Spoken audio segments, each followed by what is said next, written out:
the voters cast their ballots, our old president will now become our new president. Donald Trump claims victory. I'm a Catholic first, and I'm an American second. I don't like the division. I want the country to come together. We are in the swing states talking to citizens about how and why they made their voting decisions. Our expert panel joins us to give us election analysis from a Catholic perspective. Will this election have an impact on the fate of those hostages still held by Hamas? We talk to the father of one of the American hostages still in captivity. And we go to Texas to see the famous painted churches decorated to honor a rich Czech immigrant heritage. EWTN News in Depth starts now.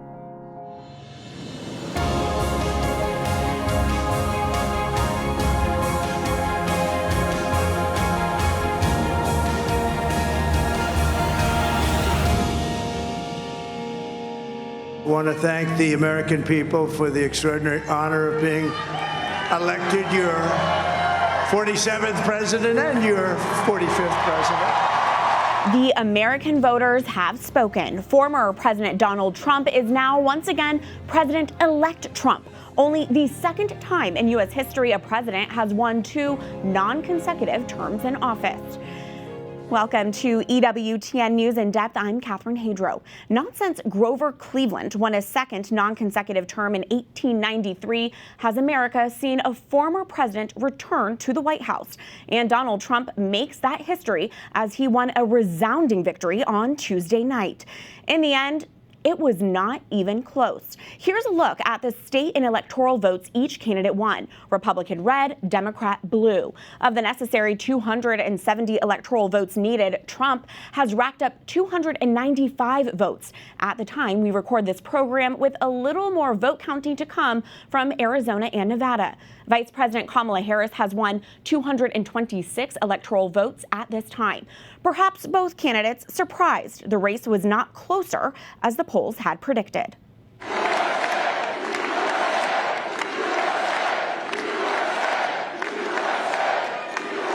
Well, I want to thank you all very much. This is great. These are our friends. We have thousands of friends in this incredible movement.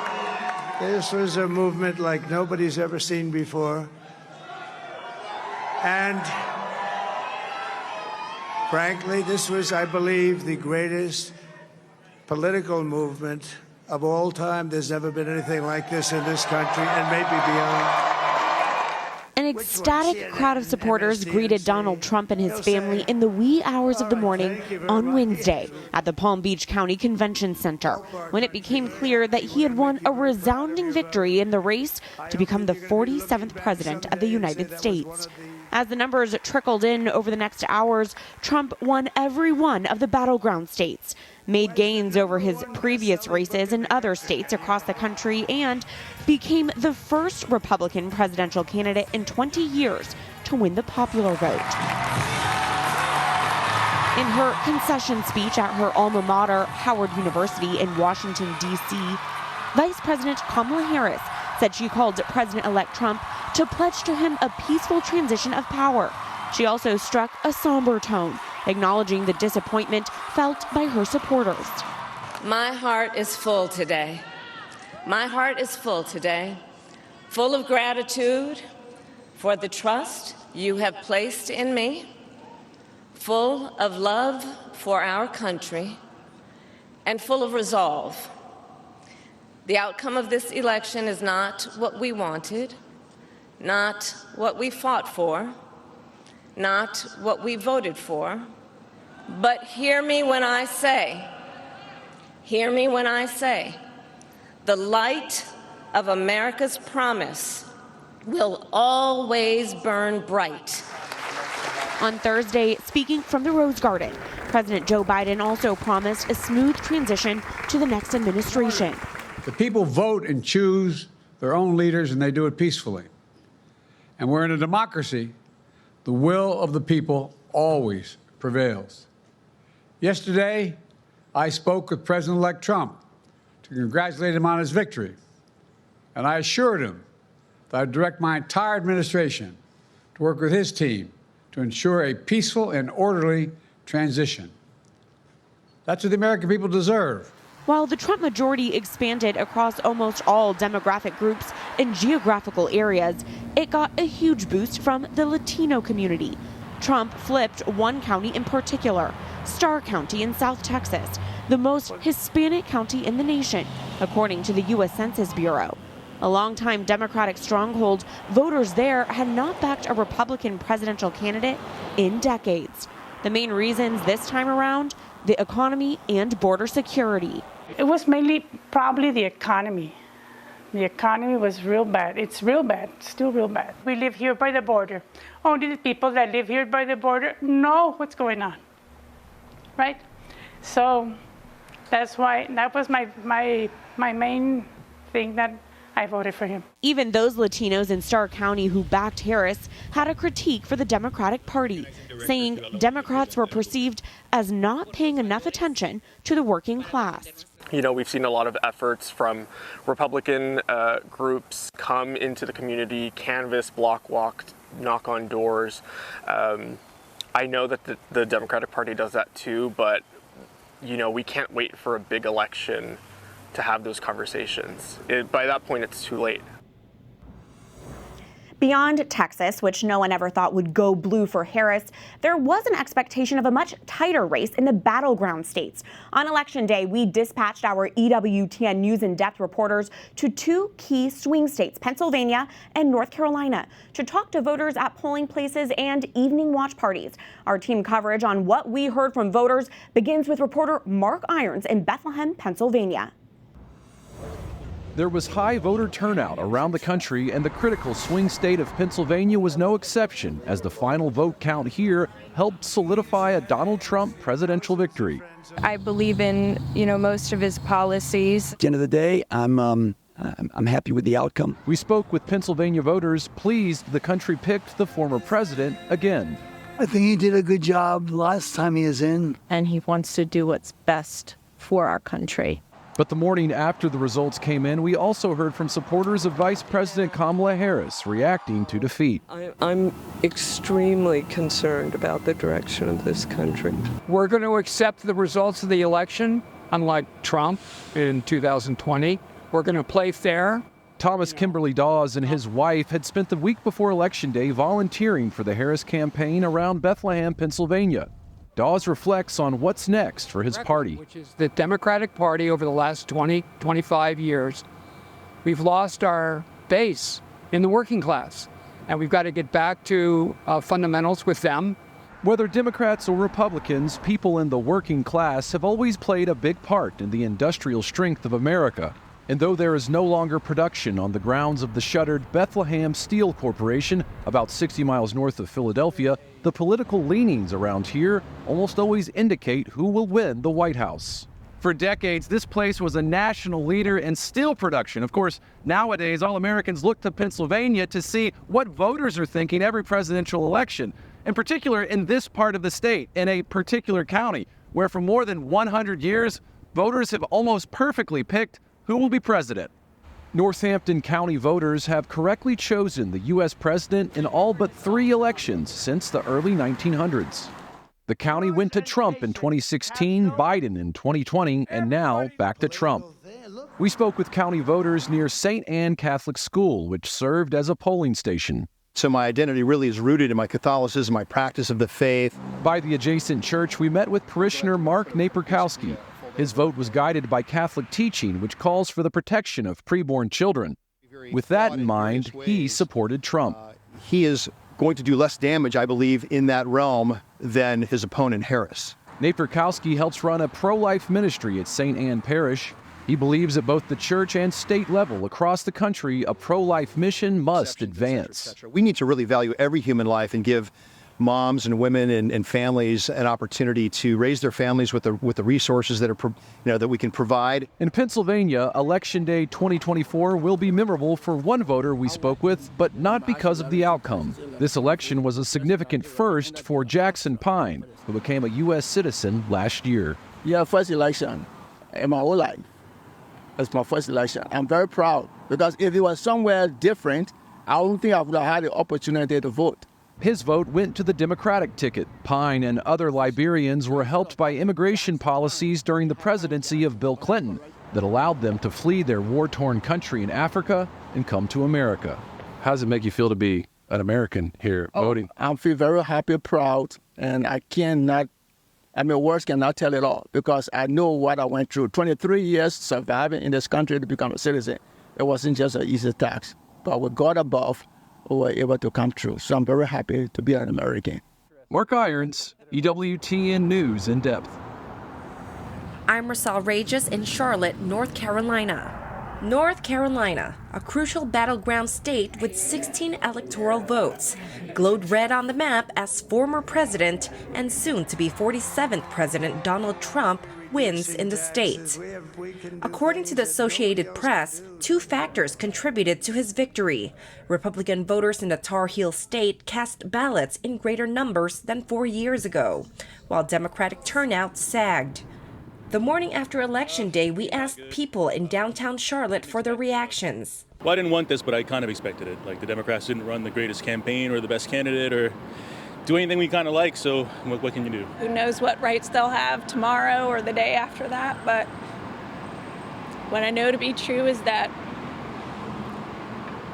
when push comes to shove, we care about each other. You know, I think together, in the end, we all kind of come together with solutions that work for everyone. North Carolina has a track record of counting votes relatively quickly.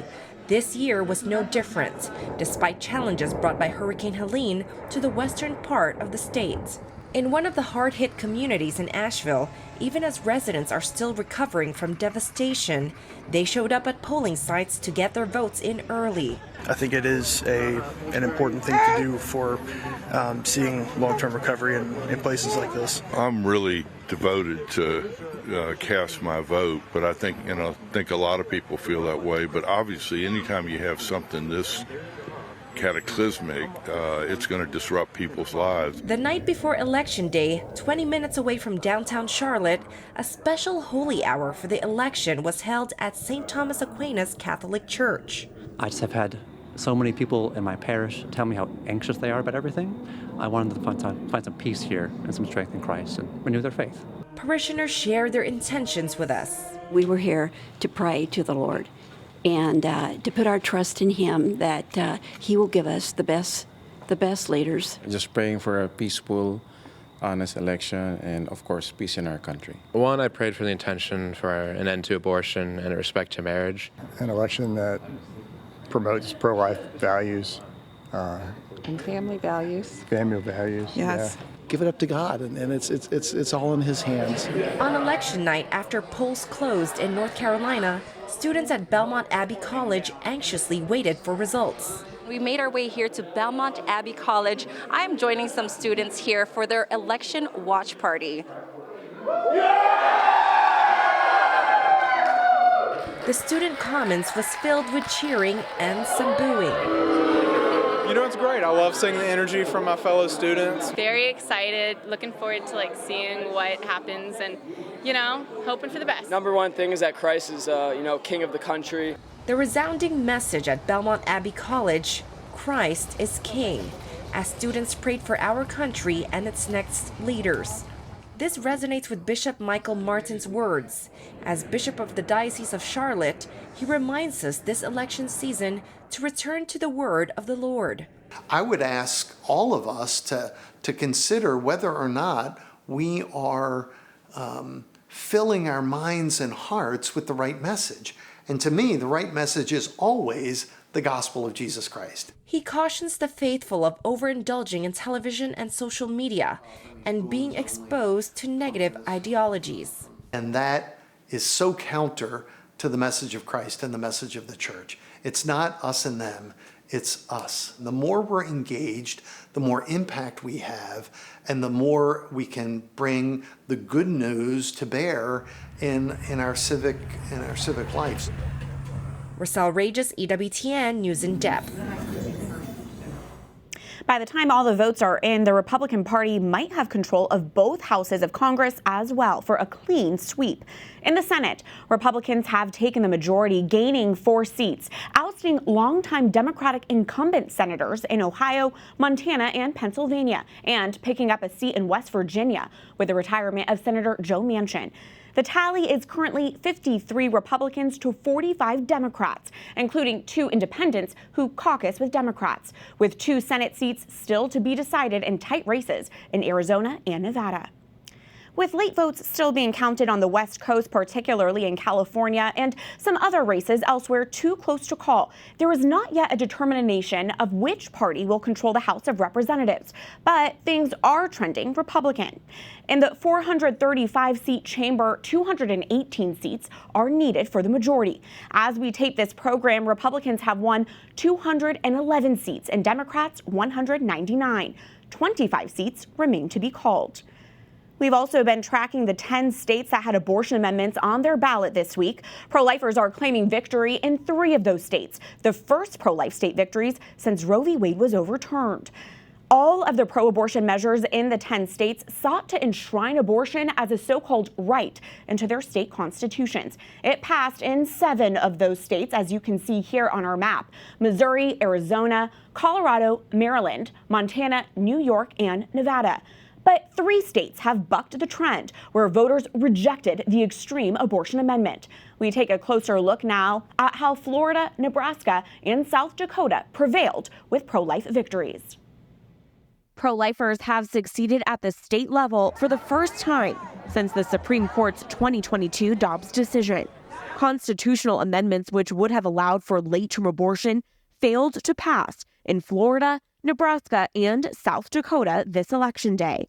While many pro-life politicians have softened their abortion stance since Dobbs, in Florida, Governor Ron DeSantis is being applauded for his outspokenness against Amendment 4, which would have constitutionalized a so-called right to abortion and negated the state's heartbeat law.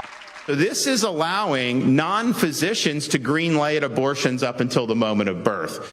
Leading up to Election Day, DeSantis held a number of rallies alongside pro-life medical doctors concerned about the health risks associated with Amendment 4. We can all stand together and oppose an amendment that would permit unregulated abortion at any time during pregnancy, that would remove physicians from the decision-making process, and would even eliminate parental consent for our young girls. During EWTN's live special election coverage, the CEO of the American Association of Pro-Life OBGYNs, Dr. Christina Francis, underscored the role of those Florida doctors in dispelling abortion misinformation to defeat the amendment. And we are just so proud of our more than 700 physicians and medical professionals who stood and boldly defended their patients and stood for life-affirming health care in the state of Florida to help people understand that induced abortion is not needed for women to receive good care. 57% of Florida voters voted in favor of the abortion amendment Tuesday night, but that fell short of the required 60% threshold needed to change the state's constitution. Over in the Midwest, Nebraska's pro-life success is being credited to a creative ballot strategy. The Cornhusker state had 2 dueling abortion amendments. Nebraska currently protects life starting around 12 weeks of pregnancy. Measure 434 would have maintained that law, while Measure 439 would have enshrined the right to abortion in the state constitution until the point of viability or even later. Nebraska's Catholic Conference encouraged the faithful to vote no on 439 and yes on 434. If Initiative 434 can't beat Initiative 439 at the ballot, unfortunately, we might be left with Initiative 439, which I tell people is worse than Roe versus Wade. Because the measures were mutually exclusive and Measure 434 got more votes, Nebraska's abortion law will continue to be limited to the first 12 weeks. Bishop James Conley of Lincoln, Nebraska celebrated the win in a social media message, but said this victory is just the start. Now, we have a lot of work to do because we really believe that the ultimate goal is to make abortion unthinkable, to wrap our arms and our hearts around those who are facing difficult decisions. Up north, pro-lifers in South Dakota are also celebrating this week after residents defeated Amendment G. In a vote of nearly 60-40, South Dakota rejected the measure that would have established a so-called right to abortion. Kelsey Pritchard of Susan B. Anthony Pro-Life America lives in South Dakota and shared the pro-life sentiment with me from there on election night. But I think in South Dakota, we are very pro-life, and we don't like mandated taxpayer-funded abortion. We don't like the removal of parental rights. And so in any of these states, if voters understand what they're voting on, they will reject these measures. The bishops of South Dakota issued a statement following the defeat of Amendment G, saying, in part, "We give thanks to God that South Dakota can continue to uphold parental rights, protect women from coerced abortions, and safeguard the health and safety of preborn children and their mothers." The United States continued to be a patchwork of abortion laws following the reversal of Roe v. Wade, but now 3 states have shown there is a way to defeat abortion at the ballot box. The Texas Panhandle city of Amarillo overwhelmingly rejected a proposition to make abortion travel illegal. The citywide ordinance would have declared Amarillo a sanctuary city for the unborn and allow civil lawsuits against anyone who assists a woman in getting an abortion out of state. Almost 60% of voters in the reliably red city rejected the measure. Texan women accounted for some 1,400 abortions in New Mexico in 2023. With nearly 95% of the vote counted as of this recording, West Virginia is poised to ban medically assisted suicide, euthanasia, and so-called mercy killing in the state. The amendment to the state's constitution is called Protection Against Medically Assisted Suicide, and it would prohibit people, physicians, and healthcare providers from participating in the practice. Though the vote tally is not yet finalized, the amendment appears headed toward passage with a razor-close vote just over 50%. There is so much to discuss about this election from a Catholic perspective. Our panel is here with analysis when EWTN News in Depth returns.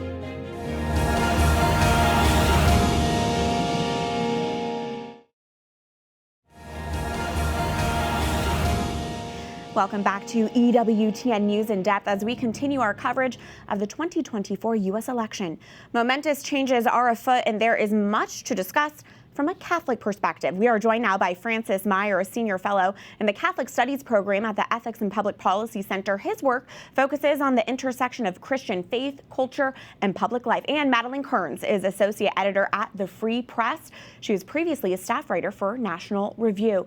Thank you both for joining us during what's been a historic election week. First, I want to get your initial reaction and thoughts to the results we saw just days ago. Fran, I'll go to you first.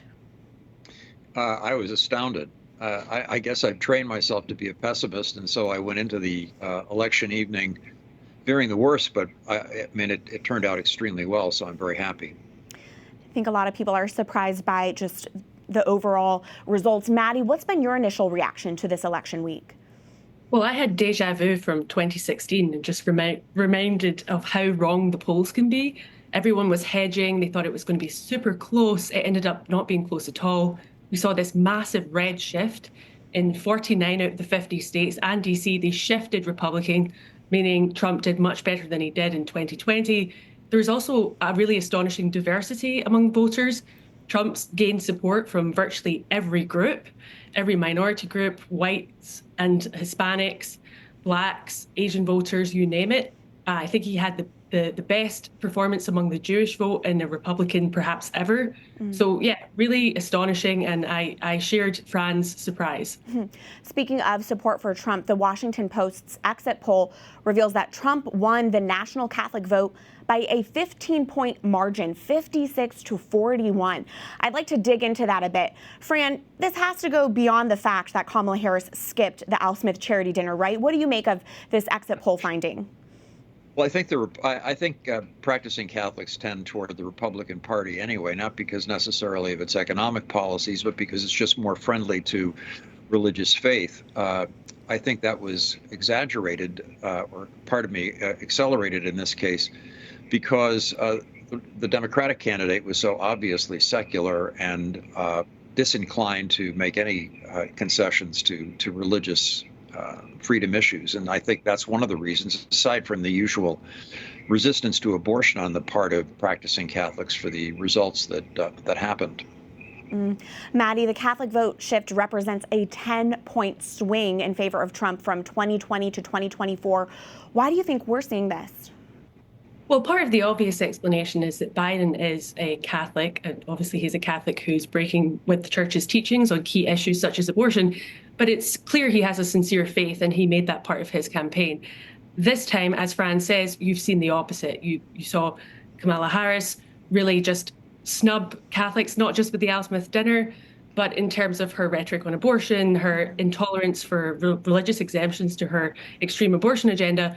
And so, yes, that's going to be off-putting to practicing Catholics, but even to non-practicing Catholics, I think it is significant that Trump moderated his stance and the party stance on abortion. Obviously, this is to the disillusionment of practicing Catholics, but it did have an effect, and the desired effect, if you're talking purely in terms of political strategy.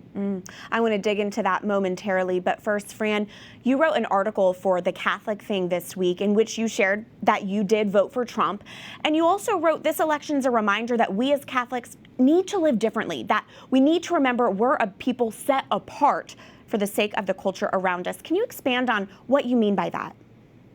Well, I think we can take a lesson from the Jewish community. They're a very creative minority in the culture, but they always remind themselves who they are as a separate people, and cleave to their basic identity and beliefs. And I think we need to remember that that's our task as well. I mean, we're a people set apart. We need to behave that way. We have to contribute effectively to the culture, and I think we do that. But I think we have to be careful about mistaking assimilation and cooperation with just simply being digested by the culture around us. We have to remember, too, that, I mean, even a good Caesar, even a very good Caesar, is still Caesar. And Caesar's never a reliable ally. And so we need to live differently in the sense of living with a kind of constant and active awareness that we're here and passing through for the next world. I mean, Augustine certainly had that attitude at a time very similar to our own, and I think we need to replicate that in our own lives. It's a great reminder for us all. Maddie, you wrote what I consider a really smart article for the Free Press this week titled, "Democrats Picked the Wrong Women's Issue." And you say even though Democrats bet big on abortion this election cycle, you say the real winning issue was fighting off the encroachment of biological men into women's spaces in sports. Can you speak to how the gender issue really broke through this cycle? Yeah, so you would expect from the way that Democrats were messaging their campaign that abortion was going to be a decisive issue.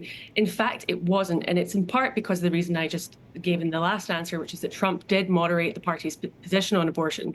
So while support for abortion access has increased since the overturning of Roe versus Wade, in 2020, half of Americans supported legal access to abortion. In 2024, it was more like 2/3.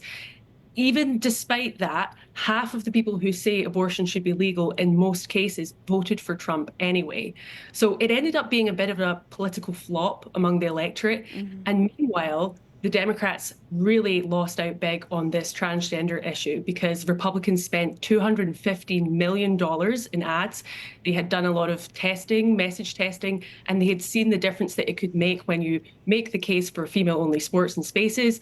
And clearly, it had a big impact. I think it had a big impact, especially among men. We saw that dads were overwhelmingly in support of Trump this time round. I think that's got a lot to do with the sports issue. Nobody wants their daughter competing with biological males.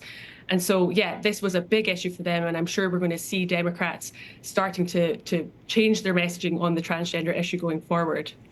Fran, I want to follow up on Maddie's point. It's no secret that many pro-lifers were upset when Trump and Vance softened their pro-life stance this year. Yet it seems they still voted for the Trump-Vance ticket, and pro-choice people voted for Trump too. CNN exit polls, as Maddie cited, found about half of people who say abortion should be legal in most cases supported Trump. What do you make of that? Well, I think abortion wasn't the thing that people were thinking about primarily. I mean, the Democratic Party tried to make it the salient issue, but it's simply not.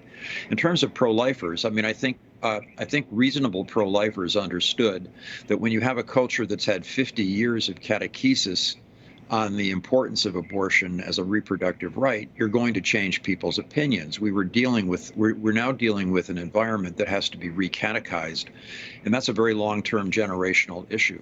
So frankly, that didn't surprise me at all. I suspect I agree with Maddie on this, that this is, the Vance comments and the comments of the Republican candidate who were running for president were made perfect sense. I mean, they were simply adjusting to the reality on the ground, and I don't think it really demonstrates a betrayal of the pro-life movement. I mean, the commitment that Trump had to the pro-life movement was always basically a deal to get the right kind of justices in. I didn't expect any more from him than that. He's more sympathetic to our position than the Democratic Party, but he's not fully on board, and I never thought he was, but he's better than the alternative. Matt, I wanted to give you the opportunity to share if you had any additional thoughts on specifically how the abortion issue played out in the campaigns and ultimately in the polls. Was Harris's abortion stance just seen as too extreme? I think that's exactly what it was seen as. I mean, it's no secret that Joe Biden's always been uncomfortable with abortion. I know he went with his party in recent years, but he's described himself as being not a fan of abortion, whereas Vice President Harris is very much a fan of abortion. She distinguished herself as the first sitting vice president to attend an abortion facility. She's made no offers of compromises when it comes to religious exemptions. She was also unable to answer a very basic question, which is, do you support any term limits whatsoever? She could not answer that question. And so, of course, compared to her, Trump is the obvious choice if you are a single issue pro-life voter. Fran, for the first time since Roe v. Wade was overturned, there were states that were able to block pro-abortion amendments. We saw that in Florida, Nebraska, and South Dakota. Does that make you hopeful that we can continue to have pro-life successes in this post-Dobbs era that we're in? Yes, but again, it's a generational issue. I think the pro-choice, pro-abortion movement in Florida spent $118 million and still lost. So we can win under very difficult circumstances, but they've got an enormous amount of money in pushing the abortion agenda, and that's just going to make the task very difficult. It's not impossible, but it's difficult, and it's going to be a long-term generational war. And Fran, I wanted to give you the opportunity just to share with our viewers this election week how amid all this political news and buzz, it is important. We have to keep our eyes on Christ to live differently, as you said earlier. You know, one of the things that I've said this many times. I mean, I've really struggled with anger. We all have a particular sin in our lives that we deal with, and I tend to be prone to anger. And one of the things that's helped me deal with that, the frustrations that build up when you're dealing, particularly with political issues like campaigns like the current one, is just going back to confession, to adoration, and to reading Scripture on a regular basis. Those things which are simple and seem unimportant in the sense that, you're not organizing a committee and you're not changing the world. You're changing yourself, though. And when you change yourself, that has a ripple effect on the people around you. So simple things like that, I think, reorient you toward why we're in the world and what our purpose is as believers. And that's where you need to begin a revolution. With the revolution in your own way of looking at things. I really highly recommend it because it's worked for me. Thank you for that. Again, that's what is most important as well. We so appreciate it. Fran and Maddie, thank you for joining us. I know we'll continue to sift through these results as they continue to come in, but grateful to have you both this election week. Thank you. Yeah, many thanks.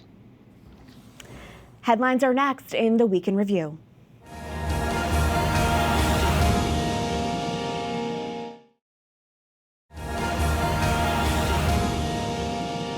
The end of a weeks-long strike at the aerospace giant Boeing tops the Week in Review. It was the costliest strike in the United States in the 21st century. A lot of people say is, no one walks away from a negotiation happy, but I am happy with the result that happened today. This is better than our last offer,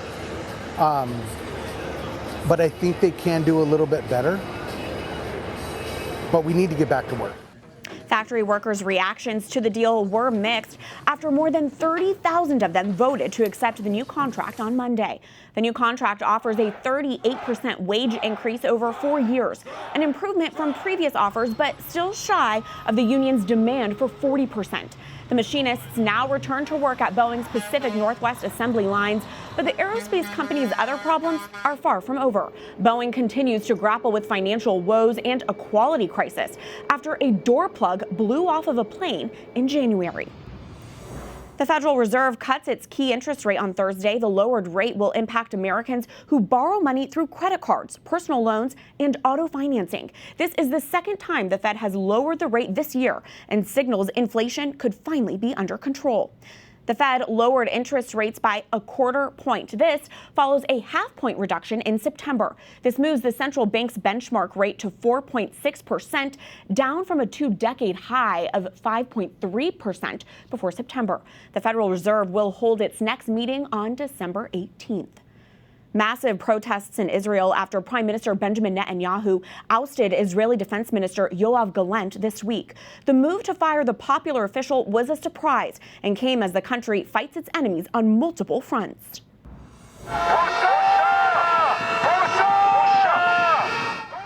Protesters chanted "Shame, shame" outside Netanyahu's house in Jerusalem on Wednesday night.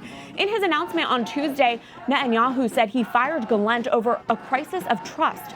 The two disagreed over key issues. Gallant called for a ceasefire and a hostage deal, while Netanyahu wanted to continue pressure on Hamas. Gallant also wanted to scrap a controversial exemption for ultra-Orthodox Jews from military service. Israel Katz, Israel's foreign minister and a longtime loyalist to Netanyahu, will replace Gallant. The entire island of Cuba in darkness for the second time in a month after Hurricane Rafael decimated the power grid Wednesday. The Category 3 storm wreaked havoc on the country, causing dangerous flash flooding and leaving a trail of destruction and debris.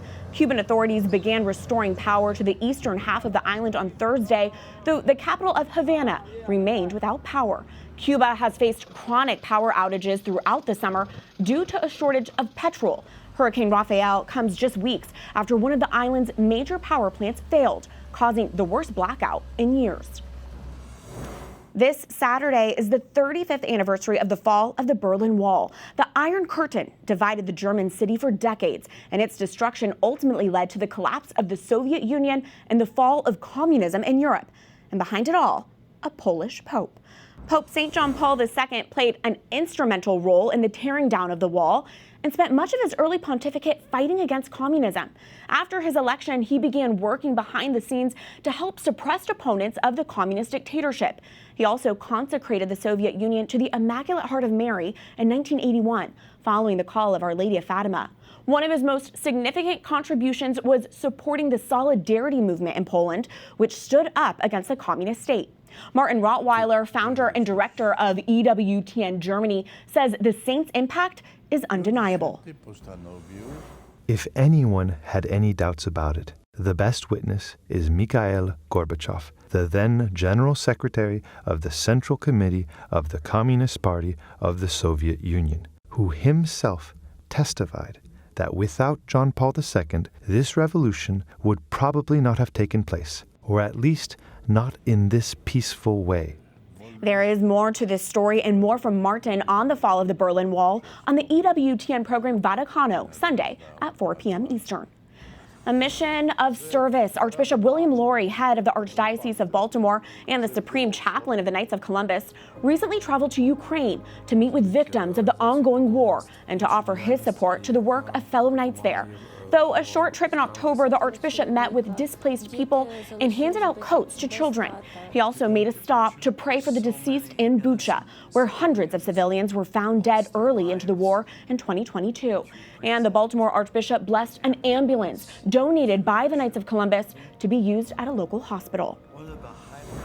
It's National Vocation Awareness Week in the United States, a moment to celebrate the vocations of priests, deacons, and religious, as well as a chance to renew our prayers and support for those who are discerning. Mother Olga of the Sacred Heart shared her message to young women considering religious life during a visit to the EWTN News Bureau this week. Don't be afraid, because you are not alone. You are not the one who is doing the work. If you give him permission and give him access, Mother Teresa used to say to her sisters, give God permission. If we give him permission, there is nothing we should be afraid of. You may remember Mother Olga from her previous appearances on our program, and she has a beautiful vocation story of her own. Born in Iraq, Mother Olga lived through 4 wars in the Middle East. In 1995, she founded the first order of religious sisters in the Assyrian Church in centuries before coming to the United States and entering into full communion with the Catholic Church. She ultimately founded the Daughters of Mary of Nazareth in Boston and opened Nazareth House, a house of discernment for young women. Up next on EWTN News in Depth, with the election of a new president, what will that mean for the hostages held by Hamas? When we come back, we get that view from the father of an American Israeli still held hostage.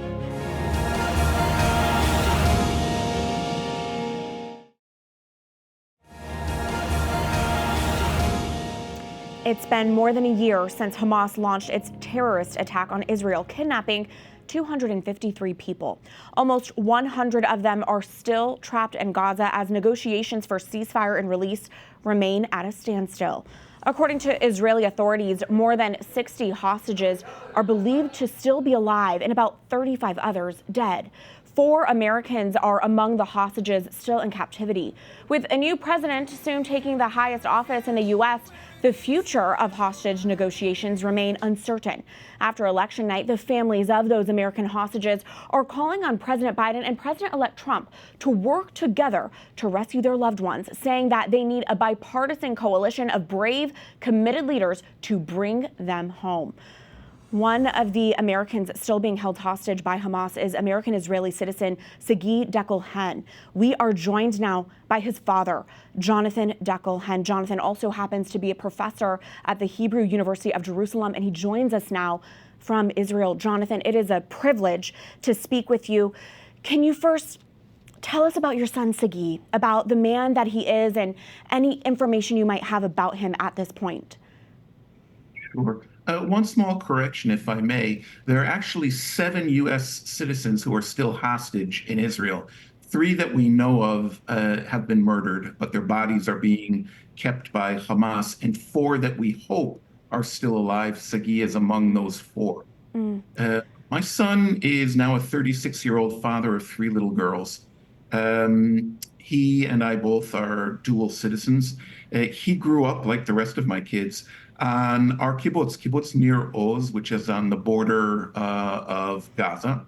Very rural area. It's for those listeners who aren't familiar with what a kibbutz is. It's a cooperative farm of people who sort of live, work, and live life together. Our community was a little over 400 people on October 7th, 2023. Sagi is, I guess, is the kind of son that any father would really want. He's an incredibly creative, loving, kind of ingenious young man. He has dedicated his life to helping communities. And the morning of October 7th, he was sort of on his latest pet project, which was to convert 4 old airport buses into mobile high-tech classrooms for underserved communities, for high school students in underserved communities in the south of Israel, which in general is a fairly underserved part of the country. And that was for Jewish and Bedouin students together. He is an incredible, well, you could say he's a guy by any means, but also loves his little girls. Tragically, he has yet to meet his youngest daughter.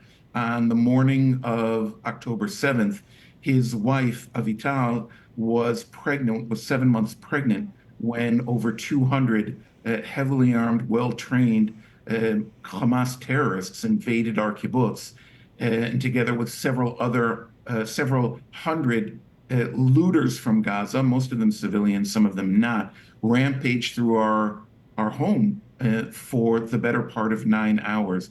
Miraculously, Avital and the 2 girls were able to survive. She gave birth in mid-December to their 3rd daughter, but of course that was 2 months after Sagi was already taken hostage. In answer to your question, what we know, Sagi today is one of 29 hostages from our kibbutz alone, among the 101 Israeli hostages still being held by Hamas in Gaza. We know from the first hostage exchange in late November, early December, of those 100 or so hostages, women and children who were released by Hamas, about 40 of them were from our kibbutz. And some of the women and a couple of the teenagers were able to report to us that they had encountered Sagi in the tunnels under Gaza very, very briefly, just before they were released.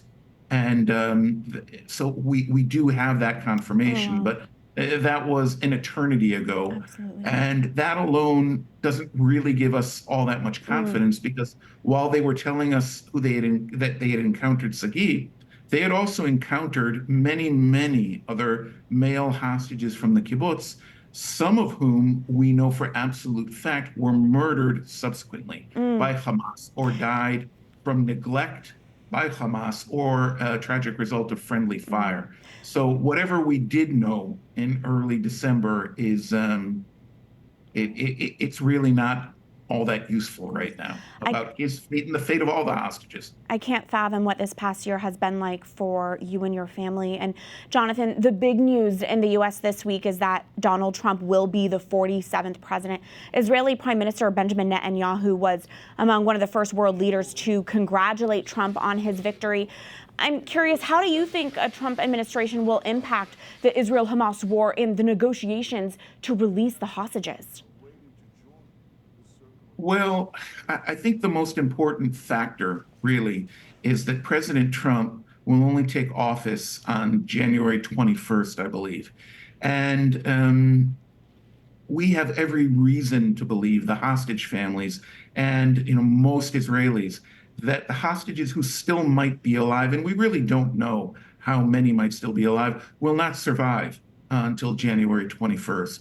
So if there is a chance of getting the hostages out overall, those who might still be alive and those who have already been murdered, it has to happen before January 21st. And therefore, the 6 U.S. hostage families that represent 7 hostages, we, as you said, just issued a call really to both the incoming and the outgoing administrations to seize this moment in which both of them can fully engage in this without any American domestic politics or in sort of horse trading or credit taking coming into play, to simply get this done, to apply whatever pressure they can. And the U.S. has a lot of levers here, on not just on Israel and Hamas, but also on the intermediaries, on Qatar and Egypt and perhaps Turkey as well. Because simply, if we wait until President Trump and his administration go online, there, in all probability, will be no one to rescue alive. And I know you've been in close communication with the Biden administration. You met with Biden last year. With my final minute with you now, Jonathan, if I may ask, how do you continue to hold on to hope? How are you maintaining strength, and any insight as to how the other families of hostages are doing? Well, I don't think there's a universal answer to that question. I mean, I can just from within my family, there are varying degrees or varying ways that we get through a day. And I would imagine it's the same way for all of the other families of the 101 hostages. I can just say for myself that what gets me out of bed every day and drives me is the absolute obligation and commitment that I have to get Sagi home to his 4 girls, his wife and 3 young daughters. And I cannot rest until that happens, as well as all of the other hostages, getting them home to their children, their parents, their wives, their husbands. This is a crisis in Israeli society, but I believe it's also a world crisis, because if Hamas is successful in not giving back the hostages, in letting them die in their tunnels, it's a very bad sign for the world. And God help us all if that is the outcome of this horrific situation. Jonathan, please be assured that we join our prayers with you, and we thank you for taking the time to share Sigi's story and your family story as well. Thank you. Thank you very much for having me. Next, we explore the rich artwork inside churches built more than 100 years ago by Czech and German immigrants to America. The famous painted churches of Texas when we come back.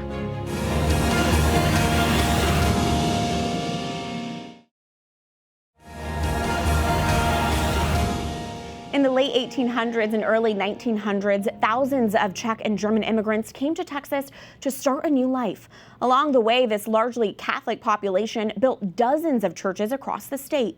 Though ordinary on the outside, they had magnificent artwork on the inside. Montse Alvarado takes us to Texas to see the famous Texas painted churches.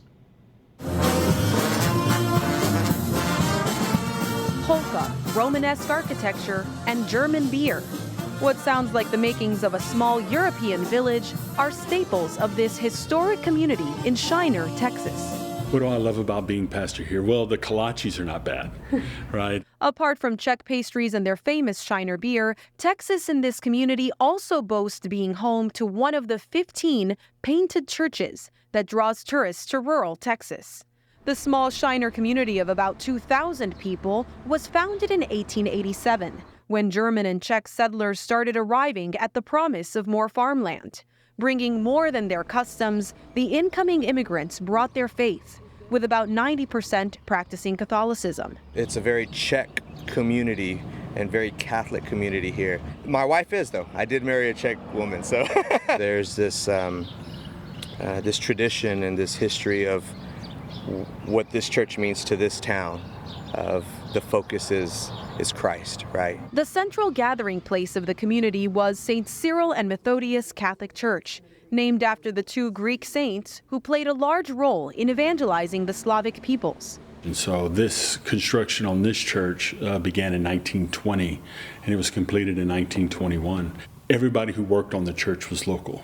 So we still have parishioners that talk about their grandfather and their great-grandfather working on building this church. Father Brian Maier, the chaplain at St. Cyril and Methodius for the last 8 years, shares just how historic the Catholic community is in Shiner, which is expressed not only through the generational construction of the church, but also the cultural decoration. St. Cyril and Methodius is one of the latest painted churches in Texas, not painted until the 1950s by a German-educated artist. The artists that came to Texas were all European trained for the most part. So they're basically bringing their knowledge that they had and the work experience they had to Texas. Bowie Harwood, author of Decorating Texas, Decorative Painting in the Lone Star State, studied these painted churches as a professor of interior design. In her research, she points out the Romanesque Revival architecture as well as the stenciled and freehand painted religious imagery throughout the church.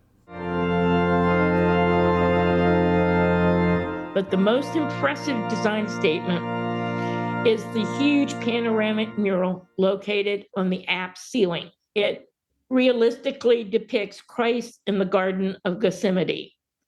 Dark in value with an emphasis on blue and gray, the mural contrasts significantly with the lighter character of the interior, thereby contributing to a sense of religious awe. A church that's been on the National Register of Historic Places since 1983, it's not just the paintings that make the church beautiful and historic. We have stained glass windows, which are original from Munich in 1921. They're both in Czech and in German.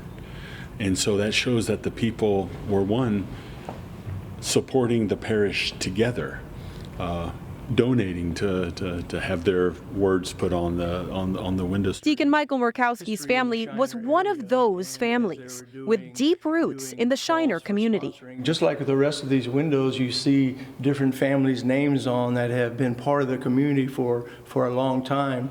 It was honoring their participation in this community through history. As Father Brian reminds all visitors, it's not just the polka and pastries that holds this community together. faith is something that brings us all together. It's a sign of unity, because the faith certainly is that. It's bigger than the 2,200 people that live here.